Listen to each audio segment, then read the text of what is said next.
Hey everybody, we meet again. It's been a week since I posted. Been kind of fighting myself in regards to what I should post and what I shouldn't post. It's kind of hard to drum up excitement when I'm essentially doing the same thing over and over again, just trying to get things right. Anyways, it's about 9 o'clock. Temperature is about 77 degrees. Getting to the point where temperature is not really relevant anymore, I'm happy to say. But where would we be without it? Where am I at now? I got this thing stripped down so we can, really look at the details on this thing. I guess first and foremost is the elevator trim adjustment mechanism is done. I still need to take it out and paint it, and I still need to put a retainer in there with a screw because the idler mount kind of likes to walk. Well, there's the idler right there. And if you look at it, you can see where that 1/4 by 28 screw is protruding through there.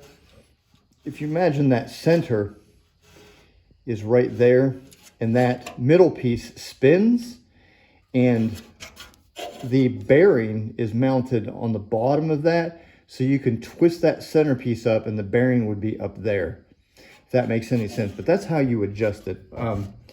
Based on what little information I have of the real deal, that's pretty much what it is. It's a castle nut on a 1/4 by 28 pitch, bearing, whatever part that's called, and on this end there's a serrated nut, which I don't have the ability to serrate one, but I'll figure it out. In terms of these, I don't even feel like wasting time experimenting, trying to figure out how to get these. Maybe I'll get lucky and find something, but I'm going to put those indicators on, put those on the back burner and work on things that I know. At the very least, I'll just put the indicators in there with the printed stuff on them, and they'll be dummies until that magical day when the stars align. Because you never know what's going to turn up. I mean, a technical order could show up that details everything I need to know. But enough about that.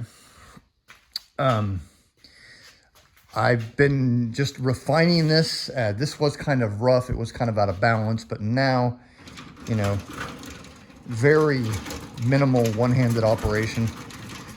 And hopefully it'll go just as well in reverse. Sometimes it likes to get stuck because the chain wants to jump. I don't know if it's not adjusted, but to get that jump out of there, you just go forward again and then reverse it. That little subtle pop was it. That idler down there is literally an idler. That's to adjust that. On the early model B-36s, there was no idler. It went from that sprocket to that sprocket. And of course, the ultimate, I guess, product of all this is to turn that drum, which has a 3 3/2 steel cord on it, which runs back to the tail. It's what it all boils down to.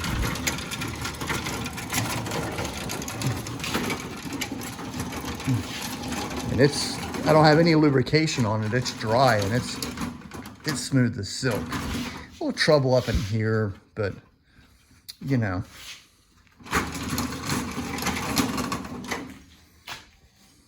it's amazing how this stuff it fits together. It's almost like it's meant to be. I've got my bearings here for my sheaves. Get to those really soon. But here's what I've done most recently. I've got these access panels, these access panels are like, they're heavenly. When you get up in there and you rivet and you move stuff around, it's like they're perfect. They're probably designed that way. They're great. These are recessed, flush mounted, these panels. This hole is for your cigarette ash receiver. They're basically out of a 1940s automobile, from what I can tell. I do have an original, but it's hiding from me right now. But these are 10/32 screws, and they pop out, and they are on, you can see on the other side, they're on nut plates. I need to do the other side. I just don't have enough data in terms of how this is built and what's where. So I'm holding off until I can get that.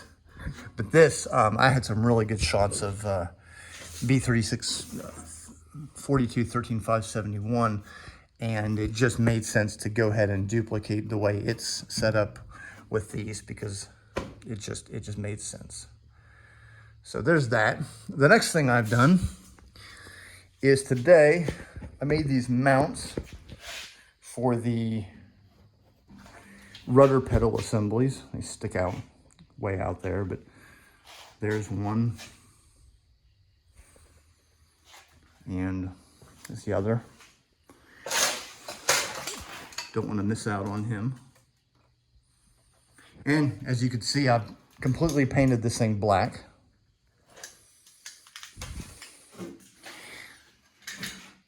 Now I can go in here, and I know there's nothing really lives in here. I can go ahead and put the rivets in every 1 inch here and up here as well.